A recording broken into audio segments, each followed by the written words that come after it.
My name is Kinsley Hartwell. I'm 32 years old, born and raised in a small town in Missouri. I'm the second of three sisters. My entire childhood, I grew up like a shadow next to the princess. The whole extended family adored my older sister, Vanessa. And me? They called me the difficult one, the daughter who never pleased our parents. At Vanessa's lavish engagement party, under crystal lights and the sound of champagne toasts, I walked in. Vanessa's dress was pure white, like she was the goddess of the night, and everyone bowed their heads as if witnessing something sacred. My father saw me, curled his lip in disgust, and announced in front of hundreds of guests, "This is the stubborn daughter who brings shame to our family." I didn't say a word. I simply walked up to Mr. Whitaker, the CEO of the bank funding most of the wedding. He was raising a glass of red wine when I leaned in slightly. "Mr. Whitaker, we need to cancel the sponsorship immediately." No one said a word. No one even breathed. My father stood frozen, because none of them knew. I was the largest shareholder of that bank. What would you do if your family only saw you as a burden until everything they had was in your hands? Leave a comment if you've ever been hurt by the very people you love. Hit like and subscribe if you want to follow this journey, because what's coming next will change everything. My name is Kinsley Hartwell. I'm 32 years old, and not once in my life have I ever been called someone's pride. I grew up in Fairbrook, Missouri, the kind of town where everyone knows each other from church potlucks, where the pretty girls are called town treasures, and the standout boys are promised bright futures by age 16. In a family of three sisters, I was the middle child, the worst spot if you want to be seen. Vanessa, the eldest, was a star from the moment she could walk. In a Christmas photo when it was 10, she wore a red dress with white lace, holding a brand new doll, posed between the tree and a fake Santa. I stood off to the side, clutching a book, eyes not even facing the camera. No one told me to smile. Vanessa had golden hair, bright blue eyes like she stepped out of a painting. She danced in school recitals, gave speeches at student council, and sat with our parents in the front pew at church every Sunday like she was proof they'd done something right. My mother used to say, "Vanessa was sent by God to make the world more beautiful." That line was repeated every year on her birthday, like a tradition. Our youngest, Rachel, was born 4 years after me, frail from the start. She spent her first 2 weeks in an incubator, and from then on, everyone called her a miracle. "She needs to be protected," my mom would say whenever I complained that Rachel didn't help with chores. And me? I was the one who can handle herself. I believe in you, Kinsley. You always manage just fine. You don't need as much as Vanessa. You're not needy like Rachel. They called it faith or quiet pride, but the truth felt more like being left out. When I was 12, I won first place in the state writing competition. The prize was a trip to Jefferson City to read my piece in front of state officials. That day, my dad couldn't drive me. Vanessa had a photo shoot with the cheer squad. I took the Greyhound alone, carrying my carefully printed essay and stiff new shoes. As I stood on stage reading My First Teacher, all I wanted was for someone in my family to hear my voice through the crackling mic. But no one came.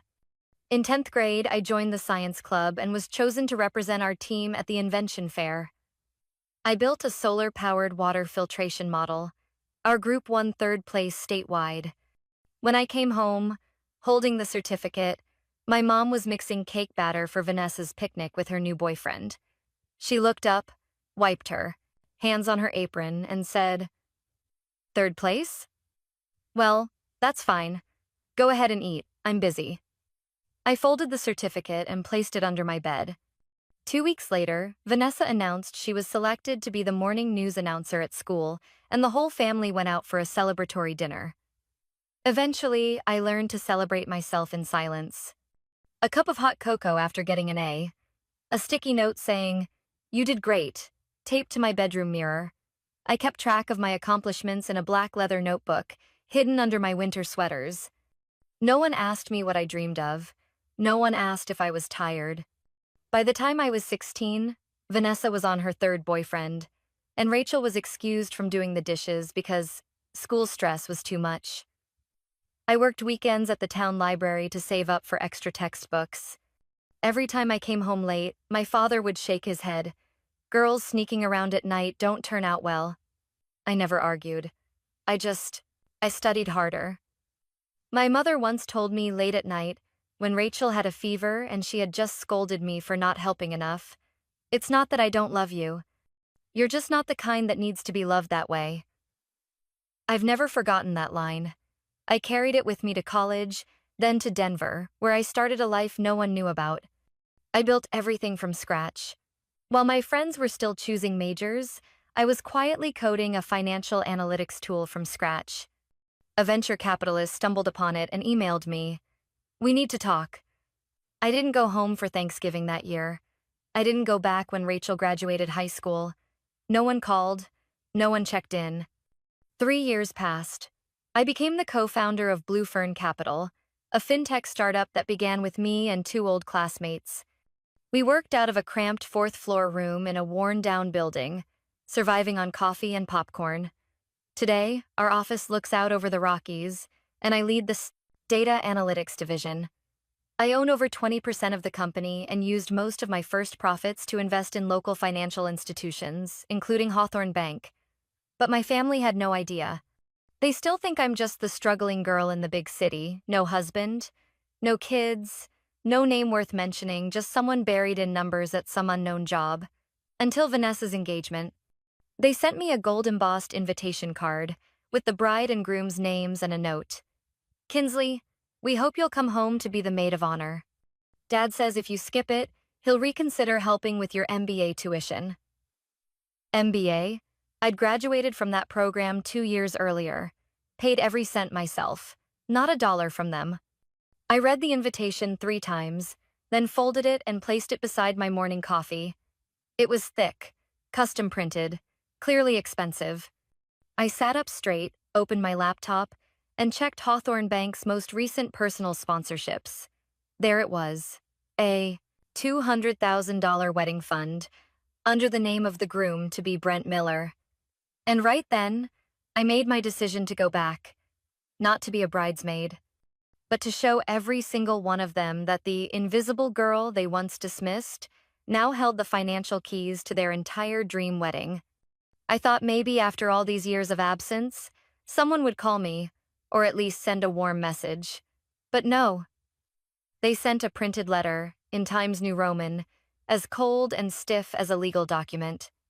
"Dear daughter," it began, like they were typing to a stranger. "We've agreed that you'll be the maid of honor for your sister Vanessa's wedding. It will be held on June 17th, at Whispering Pines Estate. Estimated costs for the dress, bachelorette party, and family gifts total $15,000. Since the family supported your final year of MBA tuition, we expect you to act with appropriate gratitude and contribute accordingly. Should you choose not to, attend or decline support, we will reevaluate our previous tuition agreement." I placed the letter on the table, unsure whether I should laugh or feel sorry for them. My MBA tuition at Stanford had been paid off in my first year. I covered everything with profits from a partnership contract between Blue Fern and an insurance company. They had never paid a dime. They never even asked where I was studying. I poured myself a glass of red Cabernet and stood by the living room window, gazing out at the soft, blurry lights of Denver beyond the glass. Part of me wanted to toss the letter into the fire, forget it like every past accusation. But another part wanted to walk into that wedding not as a bridesmaid, but as someone they had completely underestimated. I sent a short email to my father, Lawrence Hartwell. "I'll be back. But I'm not being a bridesmaid. And I'm not contributing a single cent to a wedding funded by a loan I currently control." Less than an hour later, my phone vibrated. An unfamiliar number from Missouri lit up the screen. I answered. "I don't understand what game you think you're playing." His voice was cold, metallic. "I'm not playing any game. I'm just being honest. And who do you think you are, meddling in family matters? This is your sister's wedding. It's her wedding, yes, but it's being financed by a bank I hold equity in. And I have every right to pull funding from any project I consider high risk." He was silent for a few seconds, then scoffed. So, you think a few numbers on a spreadsheet give you the right to stir up everything? You've always been like this. Stubborn, difficult, never listened. No, you've got it wrong, I said slowly. I tried to listen. I used to hope someone would ask me what I thought, but no one ever did. He hung up without another word. The next day, my mother called. Not to check in, just to confirm my flight details and remind me I should choose a dress in the blush pink Vanessa had picked for all the bridesmaids. I politely declined. I'll wear my own outfit. Something tasteful, appropriate, but not a bridesmaid dress. She sighed, like I had just declined an invitation from the president. Kinsley, you're going to humiliate the whole family. Mom, the family has humiliated me more than once, and nobody seemed to care. I flew into Fairbrook 3 days later, bringing with me a single suitcase that held a modest navy V-neck dress, a pair of nude heels, and a printed legal brief from Blue Fern's law office, just in case. Vanessa didn't come to pick me up at the airport. Neither did my parents. It was Rachel, my youngest sister, driving the old silver sedan I recognized as Grandpa's former car. Rachel looked older than in the last photo I had seen. Her hair was cut short, dyed caramel. Her eyes were cautious as I placed my bag in the trunk. I didn't think you'd actually come, Rachel said as we turned onto the highway. I wasn't sure either, until I finished reading our parents' letter. Rachel glanced at me, then gave a small laugh. Makes sense. Vanessa's losing it over you not wearing the bridesmaid dress. The whole family says you're trying to ruin everything. They've been saying that since we were kids. I know, she whispered, her voice dropping. And I'm sorry for never standing up for you. I turned to look at her. That face no longer looked naive. Rachel had grown up enough to see what had been ignored for years. It's okay. Now's when it all really begins. When we arrived at the house, it looked like a staged movie set. Paper lanterns strung across the front yard, a glowing white wedding tent, and sound check echoing from the garden. I wasn't surprised when I walked into the living room and saw Vanessa standing amid piles of invitations, dresses, and pastel-colored planning boards. So, you finally decided to show up? She turned, eyes clearly irritated. Have you gone to the fitting room yet? I'm not wearing the bridesmaid dress. Vanessa looked up, narrowing her eyes. Dad said you don't get a choice. Dad's not the one paying for this part of the wedding. That sentence froze the air for a beat. I could see Vanessa about to ask a question, but instead of curiosity, she fell into her usual pattern. You're so selfish. Everything always has to revolve around you. This is my big day. You've got an entire bridal team, a live band, a custom-designed gown, and a six-figure budget. I brought a legal folder in my purse. I don't need your documents. I need you to act like a decent sister, just once in your life. I didn't reply. I just smiled, watching my sister, once hailed as the family's golden child, tremble over a single refusal. This story didn't begin at the wedding. It began with a child being told that being self-sufficient meant being ignored, and I had managed on my own. But now, it was time for them to understand. The cost of never seeing someone is that one day, they come back in a form you never expected. I walked away from Vanessa with slow but unwavering steps. The emotion inside me wasn't anger.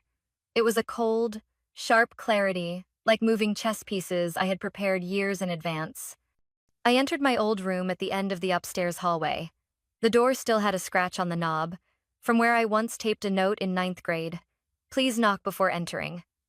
No one ever did. The room was just as I remembered.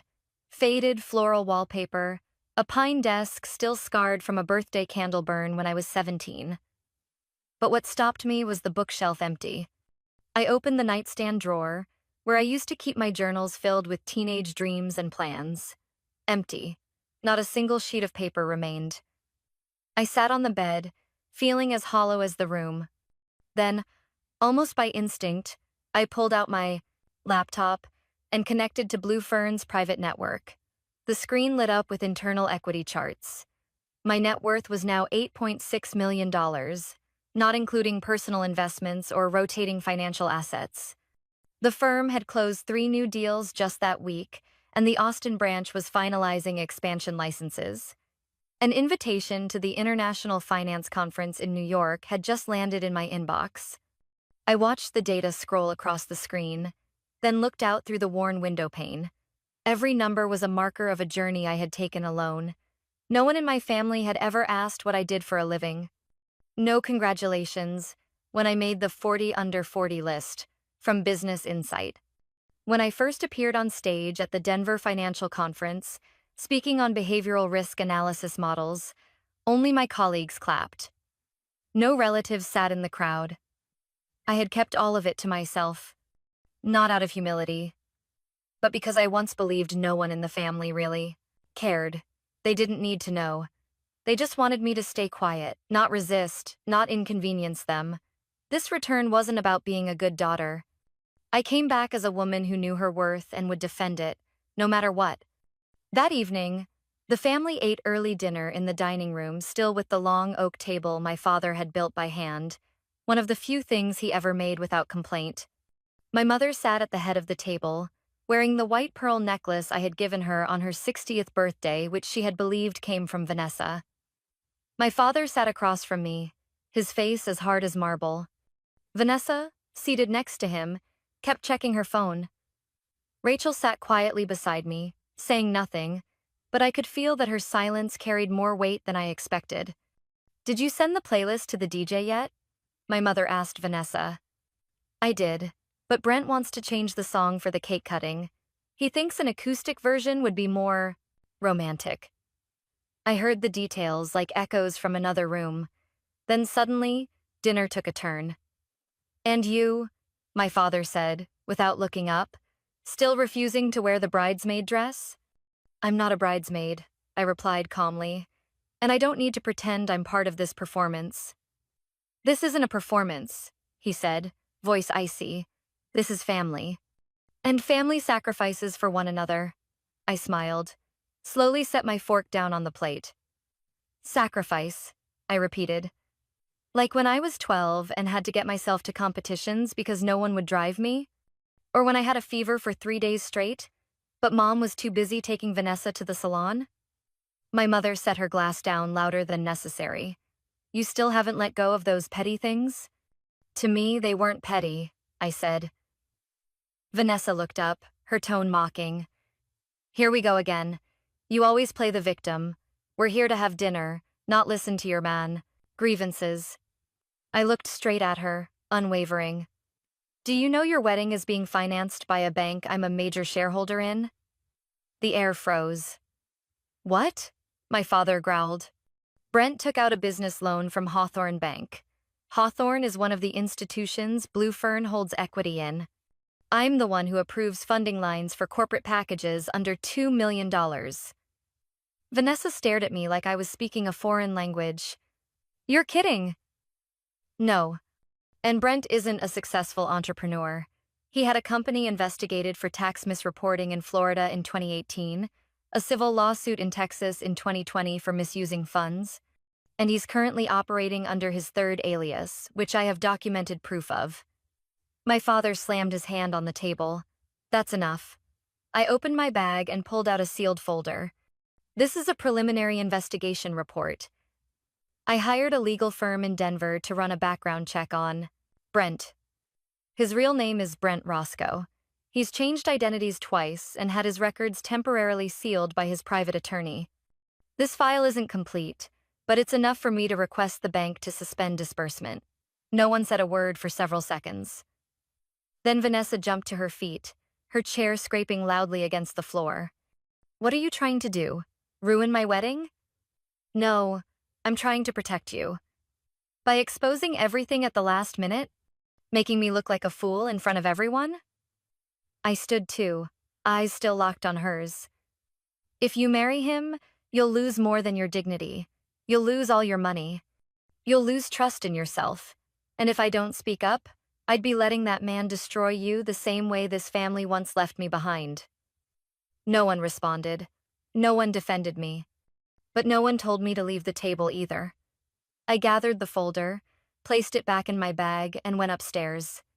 That night, I opened my laptop and sent an internal email to Hawthorne's chief risk officer, attaching all the evidence I had. The subject line was just 3 words: suspend disbursement immediately. The chessboard had just shifted. The next morning, I woke to loud knocking and my mother's voice shouting up the stairs. "Kinsley, get up. The event crew is arriving. We need you to help set up the tables outside." I glanced at the clock. 6:15 a.m. I stared at the ceiling. The crack in the upper left corner was still there from when I was in high school, after the house foundation shifted during a week-long rainstorm. My father had promised to fix it. But he got busy. And so did I. Learning how to stop waiting, I slipped on a light jacket and headed downstairs. In the kitchen, my mother was brewing coffee, her hair neatly rolled, her eyes glancing past me toward the apron in my hand. "You can start polishing the glassware. And the crystal tray in the cabinet. I want everything, sparkling before the photo crew arrives." I didn't reply. I picked up a cloth, opened the cabinet, and began wiping each glass like a server preparing for a grand event I hadn't been invited to. My sister wasn't in the kitchen. Rachel was wrapping party favors in the living room, moving quietly like she was afraid to disrupt the atmosphere. By 9 a.m., the event coordinator arrived, a woman in her mid-40s, with dark sunglasses and a clipboard, surveying the house like she was planning a military operation. "You must be Kinsley," she said, glancing quickly at me. "I am." "Good. Then I need you to help set up the flower stands in the backyard. Hydrangeas go on the left, white roses on the right. Don't mix them up." I followed her outside. The sky was still misty, the grass was damp. I rolled up my sleeves and began lifting the heavy wooden frames, arranging the flowers exactly as mapped. 2 hours later, I came back inside to find my mother scolding the Rashit cake delivery man for being 10 minutes late. Vanessa sat at the vanity, wearing a soft ivory silk robe, her hair clipped up, waiting to be styled into waves. When she saw me walk in, she looked through the mirror and said clearly, "Are you planning to stay dressed like that through the entire prep? At least put on something decent. And your hair looks like it hasn't been brushed since last year." I paused, then nodded. "Then let me go clean your room. The bridal suite can't have a speck of dust." Vanessa flicked her hand without a word, but her eyes were pleased, like I was finally playing the role I'd been assigned. The invisible middle sister, only here to make others shine. Her room was a mess of dresses, gift boxes, and cosmetics scattered across the bed. I picked up the underwear on the floor, fluffed the pillows, and smoothed the sheets. In the vanity drawer, I found an envelope containing a Hawthorne Bank loan pre-approval document, signed by Brent. The amount listed, $215,000. I quietly tucked it back in place, pressing the envelope edge flat.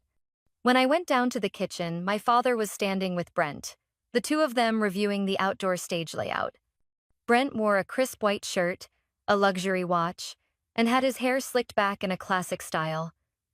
When he saw me, he turned with a polite but hollow smile. "Well, so, this is the mysterious sister. I heard you do accounting?" I looked at him. "Close enough." Brent raised an eyebrow. "Let me guess. You're into spreadsheets and graphs, risk analysis, quarterly reports?" I smiled faintly. "Actually, I'm co-founder of a fintech company specializing in behavioral finance forecasting and market analytics. Bluefern Capital." He hesitated for a brief moment, just enough for me to catch the flicker in his eyes. Then, like a machine, he turned his smile back on. "Bluefern, huh? Sounds promising. Fintech is booming these days. Maybe. We should talk investment after the wedding." "Absolutely," I said, holding his gaze. "After dinner, I'll show you more about what I actually do." Brent gave a soft chuckle and nodded. But in his eyes, I caught a small crack, a flash of caution he didn't manage to hide. I left the kitchen with my heart steady. Every word I said served a purpose. Every move I made was calculated. I didn't come home to be a spectator, and I wasn't here to prove I was better. I came back to place the truth right in the middle of the fantasy they were building. That afternoon, I was assigned to pick up the printed menus. The print shop truck had just arrived when I got there, and the driver pulled out two large boxes. I went over the menu list, and one line caught my eye. Brent's signature cocktail, the Visionary, printed in italics, framed in gold trim. I laughed to myself. A man who once scammed 3 women across 3 different states was now being honored as a brilliant investor through the name of a mixed drink. Later that night, after everyone had drifted off to their rooms, exhausted, I sat alone on the back steps. The moon was high, casting a silvery light over the rows of chairs already lined up for tomorrow's guests. I thought back to the first article Blue Fern was ever featured in. The reporter had asked me, if you could say one thing to the people who once looked down on you, what would it be? I had answered, I don't need to say anything. Success makes its own sound. And now, that sound was rising slow, but unmistakable. In every step, every glance, every word that didn't need to be loud. Tomorrow was the rehearsal, and I knew not everything would go the way they planned. I entered the dining hall just as the last glass of champagne was being poured along the white silk-covered table. Across the room, Brent stood among a group of sharply dressed men, including my father, looking right at home, as if he were born to be the center of attention. The evening host took the mic to introduce the wine tasting, and polite laughter rippled across the tables as Brent raised his glass and gently tapped it. I hope everyone here is ready for a promising new chapter, he said confidently, his gaze sweeping the room like he was addressing a board of investors. Not just a chapter in marriage, but in financial growth. I got confirmation this morning that the land in Austin has finally been cleared. We're standing at the edge of a golden opportunity. I stood near a column by the window, holding a glass of water, eyes fixed on him. We're developing an eco-resort compound just 12 minutes from downtown. Land value in that area has jumped more than 30% in the past 6 months. And thanks to personal connections, I have access to a preferred investment package I believe some folks in this room may be interested in. I didn't need to look to know who was already nodding along. My father, always dreaming of one last legacy deal before retiring, was the first to speak up. Son, he said, grinning with pride, if what you're saying is true, this sounds like a chance we can't pass up. Brent placed a hand on his shoulder, patting it like they were old business partners. I'll send you the full proposal tomorrow morning. Initial contribution is only about $120,000, but spots are limited. This kind of opportunity doesn't wait. I placed my glass on a nearby side table and quietly took my phone from my purse. Within minutes, I found the company Brent mentioned, an LLC registered in Texas 6 months ago, with no official website and no listed office address. Under the legal history section, 3 items appeared: 1 lawsuit for investor misuse, 1 contract dispute, and 1 delisting request from the local exchange board. I closed my phone and walked straight over to my father, who was laughing, with 2 old friends from his golf club. Can we talk privately for a second? He looked at me, slightly puzzled, but nodded. We stepped into the small hallway between the dining room and the wine storage. What is it? He asked, still holding his half-full glass of champagne. I just looked up the company Brent talked about. His expression changed quickly, from relaxed to irritated. Again, Kinsley? Can't you let people have one peaceful night? Do you know that company was formed less than 6 months ago, doesn't have a valid tax ID, and has already been sued for financial fraud? He tightened his grip on the glass. Brent's a sharp guy. Not everyone sees potential the same way. No, but anyone can verify public records if they care to know the truth. You're always like this, he muttered. Negative, interfering, acting like you know everything. I don't know everything, I said quietly. I just know how to see the data that others ignore. That's my job. He shook his head, his disapproval plain in his eyes. Your sister is about to marry the perfect man. And you can't stand it, that's why you're digging. I took a slow breath. I don't need Brent to fail for me to feel right. But I'm not going to stay silent while this entire family is being manipulated by someone who's done this before. I held out my phone, showing him the information. He didn't even look. He turned away, voice low and cold. You are not allowed to ruin this. And what if stopping this is the only way to keep everyone from losing everything? He said nothing, just walked back into the party, leaving me alone under the soft hallway lights. I returned to the table without saying another word. Brent shot me a quick glance, as if his instincts were picking something up. But he kept smiling, kept raising his glass, kept talking about his international contacts with investors in Dubai and Zurich. I pulled out my phone again and sent a message to the director of risk at Hawthorne Bank. Temporarily suspend review of Brent Miller's investment account. Evidence of potential identity and funding discrepancies. My fingers trembled slightly as I hit send, but inside, I felt clearer than I had in years. I've gotten used to not being believed, but that has never stopped me from doing what needed to be done. Just minutes later, I received confirmation from the system. The file was now marked under further review. Disbursement would be paused for at least 5 days, just enough time for me to do what had to be done. Brent was still raising his glass, chatting animatedly. Vanessa sat beside him, eyes sparkling with joy. My mother stood behind them, gripping her trial bouquet tightly, her gaze full of pride as she looked at her future son-in-law. I watched them, wondering what would happen if they knew what I had just done. I didn't come here to tear things apart. But if truth is a rainstorm, they can't blame me for building their house out of sand. I wasn't heading back to Denver. Not yet. Not when everything beneath the flawless surface of this lavish wedding was starting to crack like thin ice. After the wine tasting, I called Vivian, an old friend from Stanford, who now ran a private firm specializing in high-level financial and background verifications for venture capital groups. I need a rush report, I said as soon as the call connected. Name's Brent Miller, lives in Missouri, might have used an alias in Florida. I suspect financial fraud. Timeline, 48 hours. Vivian didn't ask why. She simply replied, "Got it. Send me everything you've got. I'll put someone on it right away." I forwarded everything I had Brent's ID used to register the company in Texas, the account number tied to his Hawthorne Bank transactions, and a copy of the deposit contract Vanessa had stuffed in her drawer. In less than 8 hours, I received an email from Vivian. The subject line read, "Match indicators found. We need to talk." The next morning, I sat in a small-town cafe. Faded lights spilled through dusty windows, early sunlight creeping over the cracked leather booths. My laptop screen displayed the report from Vivian, 18 pages of documentation, including at least 3 different profiles with facial recognition matches nearly identical to Brent. Brent Miller, his current name, was the third legal identity he had used through civil documentation changes. Before this, he had gone by Edward Kessler in Florida and Ethan Roscoe in New Jersey. Each name was tied to a limited liability company that had since closed, and each time, a woman suffered severe financial loss after getting engaged to him.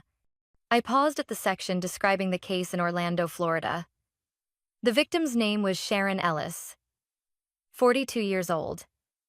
She worked as an accountant for a small construction company. Brent, back then calling himself Edward Kessler, made her fall in love and invest in a startup venture. The money lost, over $70,000 and an engagement ring worth $8,200, purchased on her personal credit card. His company vanished 3 days before the wedding, leaving Sharon with unpaid bills and a typed, unsigned goodbye letter. I sat quietly in that cafe, fingers curled gently around the handle of my coffee cup. Outside, the peaceful town was preparing for a wedding, but I knew the man my sister was about to marry wasn't a groom. He was a repeat offender, operating in cycles, with careful planning, disappearing every time, right on cue. I called Vivian. "Is she still in Florida?" I asked. Vivian replied, "She's living in Gainesville. I can connect you if you want to meet her in person." I drove there that afternoon. Through sun-dappled roads, my mind couldn't stop picturing Vanessa in her wedding dress. My sister once believed in fairy tales. And now, if I did nothing, she'd wake up in a nightmare with no escape. I arrived at Sharon's apartment around 3:30. A simple, slightly worn, white 2-story building. I rang the bell. When the door opened, the woman before me wore a light blue sweater, her hair tied low, Her eyes were hollow, her voice calm. "I'm Kinsley," I said. "I'm from Missouri. I believe the man you were once engaged to, Edward Kessler, is now using the name Brent Miller, and he's about to marry my sister." Sharon didn't react at first. Then she slowly opened the door wider. "Come in." We sat at a small dining table in the kitchen. On it sat a warm cup of tea and a photo frame turned face down. Sharon quietly flipped it over. In the photo, she and Brent, or rather Edward, stood together on a beach. He was smiling, arm wrapped around her shoulder. She looked at him like he was the last miracle left in her life. "He made me believe I deserved to be loved again," Sharon said slowly. "After my divorce, I'd lost nearly all faith. He showed up at the right time, in the right way. Gentle, attentive, patient." I didn't interrupt. Then he talked about building a business, invited me to invest. We started small, then more. When I asked about contracts, he told me I shouldn't doubt the man I was about to marry. I nodded. He vanished 3 days before the wedding. The account was empty. My mother had to use her retirement savings to help pay my debts. The police said it was a civil transaction, no proof of coercion, no arrest. I stayed silent for a long moment, then reached into my bag and handed her the file I had compiled. "He's doing it again, with a different name." Sharon flipped through each page. She stopped at a photo of Vanessa and Brent in their wedding trial shoot. "She doesn't deserve this," Sharon whispered. "No one does," I replied. She stepped into her bedroom. A few minutes later, she returned with a folder. Inside were photos, bank statements, text messages, receipts for the ring, and a handwritten letter she had once written to Edward but never sent. "You can use everything I have," Sharon said, resting her hand gently on the folder. "If you can stop him from doing this again, do it." I looked at her. Her eyes no longer belonged to a broken woman. They were the eyes of someone who had just found meaning in the pain she had endured. As I drove away from Gainesville, the late afternoon sun painted the road gold. The file sat safely on the passenger seat. I didn't know how Vanessa would react, or what my parents would say, but I knew I wasn't alone in this fight anymore. And now, I held something Brent couldn't deny, the real trail of the past he tried so hard to bury. I sat on the living room sofa, resting my hands on the thick file in my lap, the warm ceiling light casting soft shadows across the dark. Wood coffee table. Tonight, I asked for a family meeting, not to ask permission, but to confront. My mother sat at the head of the table, a hand-embroidered shawl draped over her shoulders, her eyes expecting something perhaps the same old compliance. My father leaned against the doorway, arms crossed, wearing a look of half suspicion, half irritation. Vanessa sat across from me, silk nightgown draped over her knees, hugging a pillow like it might shield her emotions. Brent sat right beside her, composed, hands interlocked like he was attending a board meeting. I opened the case file, pulled out 4 pages, and laid one in front of each person. "This is the background investigation report I've compiled over the past 3 days. It includes public records, documents from judicial offices in Florida, Texas, and New Jersey, and a direct statement from one of the victims." I turned to Brent. "Do you know Sharon Ellis?" Brent didn't blink. He tilted his head slightly, a faint smile on his lips. "Never heard of her," he said calmly. "That name doesn't ring a bell." I looked him straight in the eye. "She was once engaged to you when you were using the name Edward Kessler.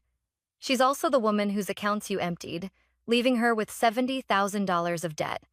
Vanessa shot up from her seat. "Kinsley!" she shouted, eyes red and swollen. "Are you trying to turn my wedding into a circus?" I didn't respond right away. I flipped to the second page. "This is a copy of the investment contract Brent sent to Dad from Austin. The company has no real estate license, no approved city planning projects. All they have is a weed-covered lot and a pending bank loan that hasn't been released." My father picked up the printout, eyes fixed on the recipient's name. "Brent Roscoe." His voice dropped. "What is this about?" Brent turned and grabbed Vanessa's hand. "Sweetheart, this is just a misunderstanding. Someone's impersonating me to ruin our happiness. I couldn't hold back a small laugh, even though bitterness burned inside. You think I can't verify biometric data? Photos, voice samples, banking records, they all match. Vanessa sprang up, her voice cracking. You're jealous. You've always been jealous. Since we were kids. You hated when people paid attention to me. You hated when mom and dad loved me more. And now you want to ruin the most important day of my life. No, I answered, softly enough that it surprised me too. I don't need to ruin anything. You chose to trust someone who wasn't real. I'm just the one picking up the glass before it cuts your hand. My father slammed the papers on the table. This is why we never rely on you. Always questioning, always doubting. No one can live in peace with you in this house. My mother looked down, saying nothing. She just clutched the sleeve of her sweater like she needed something to anchor herself in the thick air. I turned to Brent. I'm giving you a chance to explain.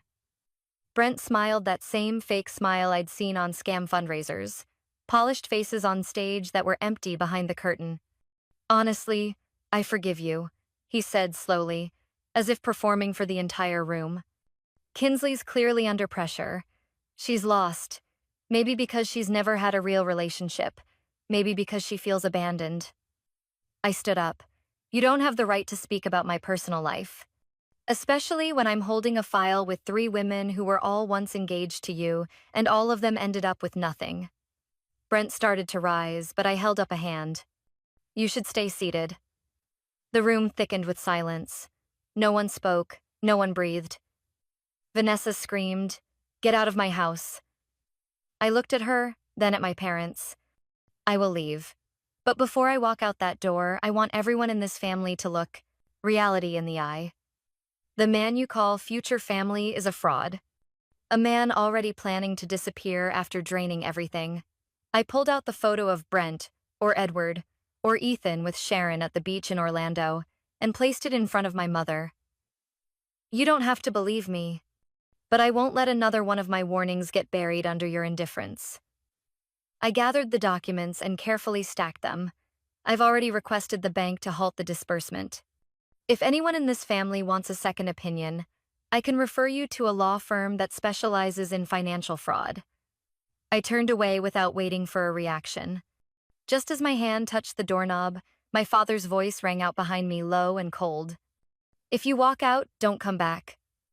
I turned around, locking eyes with my mother, the one who hadn't spoken a word the entire meeting. Her eyes were glassy with tears, but she didn't stand. She just sat there, as if bound by a lifetime of silent resignation. I nodded. I understand. Then I opened the door and stepped outside, carrying the truth they refused to face, and the heavy silence of a family that always chose comfort over confrontation. I left my parents' house just as night had fallen. The air outside was unusually still, filled only with the soft hum of insects echoing from the backyard. Wind rustled through the roadside trees, their leaves whispering like they, too, had something to say. I sat behind the wheel of the rental sedan, my hand resting on the file in the passenger seat. The warm glow of the porch light blurred in the rearview mirror, fogged by the condensation of my breath. I didn't look back. On the way to the small hotel I had booked since the day I arrived in Fairbrook, I called the CEO's office at Hawthorne Bank. On the other end was the executive assistant, crisp, efficient, professional. I need to speak with Mr. Whitaker, I said. It's regarding the special credit package approved under the name Brent Miller, around $200,000. May I have your name so I can transfer the call? Kinsley Hartwell. Direct shareholder, 17% ownership through Blue Fern Holdings. She paused for a second before her voice grew more alert. One moment, please. Less than a minute later, Mr. Whitaker's voice came through low, familiar, a bit cautious. Kinsley, I heard you're in Fairbrook? I need your help to immediately suspend the disbursement for the wedding project under Brent Miller. I've just verified signs of identity fraud and federal-level financial deception. Do you have proof? I have judicial records from 3 states, a victim's statement, and transaction data linked to suspicious activity. I've sent the entire package to the internal secure email. Access code is attached. I could hear the rapid tapping of his keyboard on the other end. That loan hasn't been fully released. A portion is still pending final signature from the Missouri branch. Put it on hold now, I said firmly. Based on ethical risk and the likelihood of fraud, I'm requesting a freeze under Clause B3 of the internal approval policy. He stayed silent for a few seconds. I'll forward the request directly to the branch director. This is going to cause waves. I don't mind, I replied, as long as it stops in time. The next morning, I woke up to the hotel phone ringing at 6:32. Kinsley Hartwell? The man's voice on the other end was tense. This is Mr. Stewart, branch director at Hawthorne Bank in Fairbrook. I'm listening. We just received a directive from headquarters to suspend the disbursement on the credit loan under Brent Miller's name. It appears the investment board found irregularities in his ID documentation. We've contacted the guarantor directly. That would be my father, I said quietly. Yes, he didn't seem pleased, but we're obligated to investigate. I just wanted to confirm if we need additional legal documentation. Would you be able to assist? I have all the evidence prepared. I'll send it to the legal department if necessary. Thank you, Miss Hartwell. You may have just saved the bank from a potentially serious situation. I sat silently on the hotel bed, phone resting beside the still warm cup of tea. The cold white wall in front of me seemed to reflect that last sentence. I didn't know what serious meant to them, how much money lost, how deep the risk, but to me, serious was a family that had lost the ability to tell truth from illusion. A family so blind they were ready to marry off their daughter without asking a single question. At 9 o'clock, my phone rang again. This time, it was my father's number. I stared at the screen, its light blinking steadily. My chest tightened, but I answered. What is this? His voice was sharp, restrained. Why is the bank refusing to release the funds? You're behind this, aren't you? I'm not behind anything. I'm standing right in front of it, I replied. You're trying to ruin the wedding? I'm stopping a financial scam that no one in this family wants to believe is real. Do you realize how far this humiliation will spread? The church board, your mother's friends, my golf circle, everyone will know. The only thing people should know, I said calmly, is that Brent is not who you think he is, and letting him into this family would have been far more shameful. My father went quiet for a long moment. When he finally spoke, his voice was low, defeated, like a man who had just lost something he could never reclaim. What kind of person have you become? To do this to your own sister? What kind of person have I become? I closed my eyes and kept my voice even, someone who doesn't close her eyes anymore. I hung up without waiting for a response. An hour later, I received a message from Rachel. Dad just left the house. Mom locked herself in her room. Vanessa's crying in the dressing room. Brent's been on the phone nonstop, looks super stressed. I replied, Where are you? In the kitchen. I'm boiling ginger water for her. But honestly, I don't know if I should bring it. If I were you, I wouldn't. 3 minutes later, Rachel texted again. Thank you for not staying silent. I read that message 3 times. Then I put down my phone, opened my laptop, and checked the internal email inbox. There was a new message from the Hawthorne legal department confirming receipt of all the documents I had sent. A copy had also been forwarded to the Federal Financial Fraud Division. I scanned through each line, each attachment name. Deep down, I knew I hadn't broken anything. I had only stopped something before it happened. And sometimes, that's far harder to do. That morning, I was sitting by the hotel window, a steaming cup of herbal tea in hand.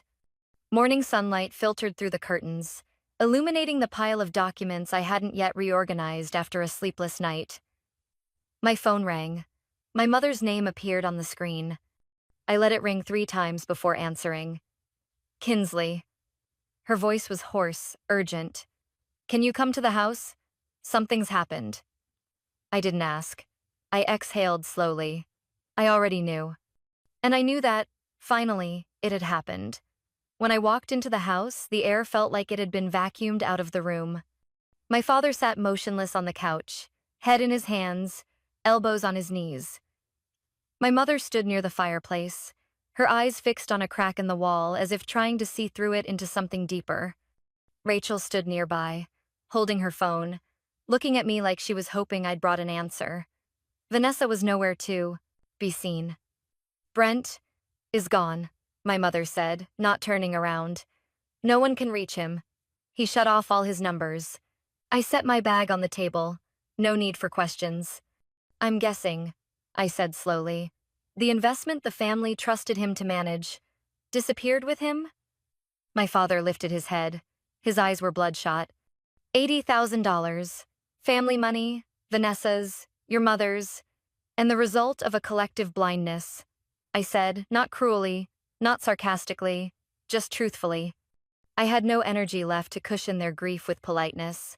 My mother looked at me like she was seeing me, in a form she had never allowed herself to recognize. Where's Vanessa? I asked. Rachel answered softly. In her room, doors locked. I hear her crying. I nodded, then reached into my bag and pulled out the carefully organized folder I'd put together last night. I placed it on the wooden coffee table in front of my parents. This is the agreement. 3 clauses. If the family truly wants my help handling the legal side of this, these are my conditions. My father glared. You're making demands of your own family? I'm not making demands, I replied, holding his gaze.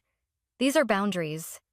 After years of being treated as the outsider, minimized, ignored, this is the only way I can step into your chaos without losing myself. I opened to the first page. First, the entire family must sign a written acknowledgement of the clear favoritism in how we were treated, and that I, Kinsley Hartwell, was repeatedly dismissed regardless of my accomplishments and efforts. My mother stepped back half a pace, as if struck in the chest.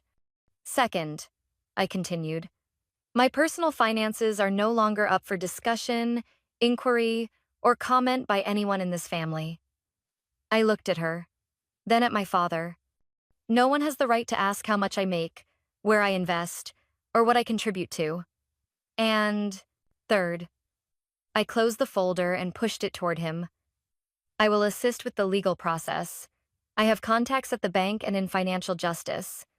But I will not pay a single dollar to fix this mess. You want us to sign this? My mother asked, voice trembling. It's not a want, I said. It's a need. My father stayed silent for a long moment. His gaze was no longer sharp like the day before, just the heavy stare of a man who had just watched everything he believed in crumble at his feet. What about Vanessa? He asked. She doesn't need to sign, but if she wants my help, she has to agree to the third condition. Rachel gently pulled out a chair and sat down beside me. I'll sign as a witness, she said, her voice steady and calm. I'm a witness to the silence. My mother sat down slowly. I looked at her hands for the first time in my life. I saw them tremble. Can I have some time to think? She asked. Of course, I nodded. But the bank and the investigative unit can't wait long. They need the information within 36 hours. My father didn't say a word. He simply reached out, picked up a pen from the tray nearby, and placed the tip on the first page. When you sign this, I said slowly, you no longer get to say I'm just being defiant. You don't get to treat me like a difficult child. I'll take responsibility for helping find a legal path forward, but I will not bear all the consequences. He looked at me. His face had aged noticeably in less than 2 days. But in his eyes, for the first time, I saw something that looked almost like acknowledgement. He signed, without a word. My mother was slower. She held the pen with an unsteady hand, but she signed too. And when she set the pen down, I saw her lips move. Not in apology, not in blame, but with, thank you for coming back. I nodded without answering. We sat in silence for a few minutes. Then I stood up and carefully packed the documents into my bag. I'll call the attorney this afternoon. As for Vanessa, if she needs me, she knows how to find me. I walked out of the living room without waiting for anyone to see me off. On the steps outside the porch, a soft breeze carried the scent of freshly cut grass and damp earth after a night's rain. I stood there for a moment, feeling something inside me start to loosen, like a wire that had been pulled too tight for too long was finally starting to release. And I knew, from now on, everything I did would come from a completely different place, a place no longer dependent on anyone's approval from the house behind me. A year passed faster than I expected. Every morning in the western suburbs of Oregon began with the earthy scent of pine and soft sunlight streaming through the glass window overlooking the yard. The small wooden house perched on a hillside was the first place I had chosen just for myself, not because it was affordable, not because it was close to work, and definitely not to please anyone. I chose it simply because it was quiet, had a backyard big enough for a few vegetable beds, and when I stood on the porch at dusk, I could hear the wind pass through as if it truly wanted to whisper something in my ear. I still ran Blue Fern Capital, but 2 years ago, I started devoting more time to another project, something closer to my heart, and maybe more meaningful than any balance sheet filled with numbers. I called it the Overlooked Fund, a scholarship program specifically for young women who had been ignored, neglected, or pressured by their families to the point of losing themselves. Girls who hid their high test scores under the bed. Children who quietly saved up tutoring fees by wiping tables on weekends. People like I once was learning how to stay silent in a house full of laughter, but no room for honest voices. Each month, I read through dozens of applications. Some shared stories of parents taking out credit in their names and leaving the debt behind. Others had changed schools 5 times because of endless family arguments. One girl simply wrote, "I just want a place to prove I'm not invisible."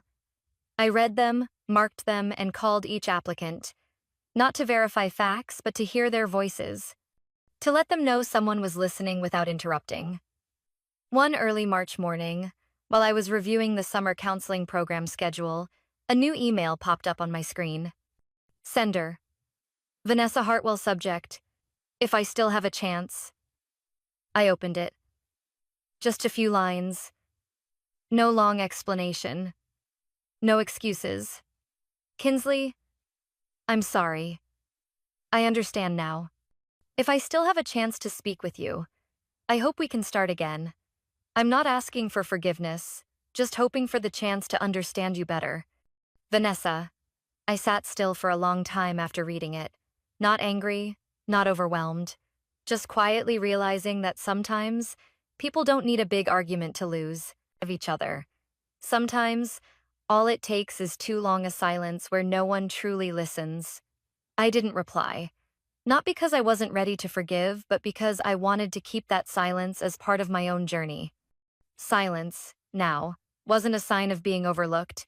It was a conscious, whole, and peaceful choice. By late spring, I received an invitation from the National Finance Foundation, an independent organization honoring individuals who contribute to their communities through finance, investment, and education. The award ceremony was held in Seattle, inside a large hall draped in white fabric and warm golden lights. I arrived in a simple black dress, my hair tied in a low bun, no flashy accessories, just a small pair of white pearl earrings. The only gift my mother ever gave me without asking for the price. The person who introduced me on stage was Ellen Faraday, a scholar I had admired since my earliest days in college.